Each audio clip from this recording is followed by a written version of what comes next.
Bismillahirrahmanirrahim. Assalamualaikum warahmatullahi wabarakatuh dan salam sejahtera. Terima kasih kerana sudi bersiaran di laman sumber inspirasi. Pada kali ini insya-Allah saya nak berkongsi berkenaan tentang pentingnya kita tuan-tuan dan puan sekalian bila mana kita menjalani kehidupan seharian kita, perlu kita semak dalam-dalam diri kita bahawasanya apakah kita punya diri ini sudah cukup berusaha ataupun tidak dalam mengejar mungkin matlamat ataupun impian dalam hidup kita. Tak semestinya bila kita kata kita bermatlamat, kita berimpian, kita hanya sekadar itu saja. Seharusnya kita perlu semak betul-betul. Apakah kita sudah berusaha sebaik mungkin, sudah menggunakan segala kudrat yang ada.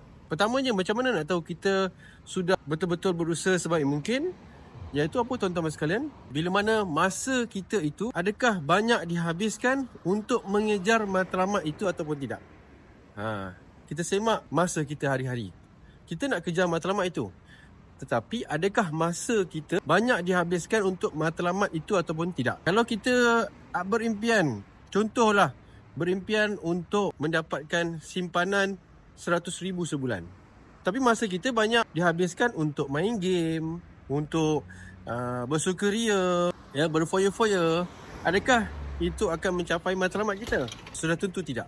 Jadi pentingnya kita semak masa kita hari-hari ini adakah dihabiskan ke arah matlamat tersebut.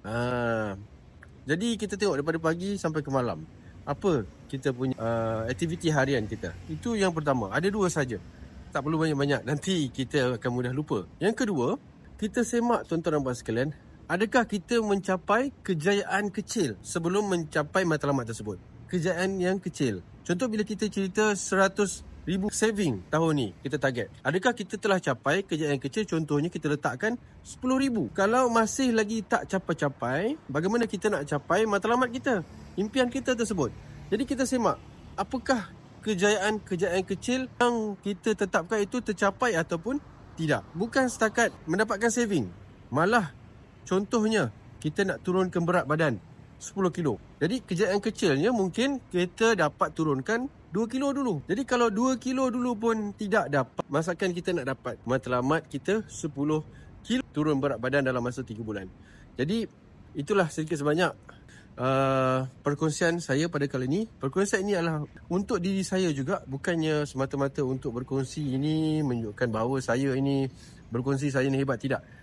Tujuan berkongsi ini adalah untuk mengingatkan diri saya dalam kita mengejar matlamat dan impian kita yang kita telah tetapkan. Jadi untuk melihat sama ada kita ke arah itu, kita tengok pertama tadi, adakah masa kita banyak dihabiskan dalam mengejar matlamat tersebut? Kalau tak, masa kita habis ke mana? Sebab tu mungkin kita tak capai-capai lagi. Yang kedua, adakah kita sudah berjaya mendapatkan kemenangan kecil, kejayaan kecil dalam ke arah matlamat besar kita itu. Jadi itu sahaja daripada saya, Syazani Rosli, kali ini di laman sumber inspirasi. Terima kasih kerana sudi bersama, sentiasa kekal di laman sumber inspirasi ini sampai hari ini setelah saya lebih 5 tahun. Terima kasih. Assalamualaikum warahmatullahi wabarakatuh.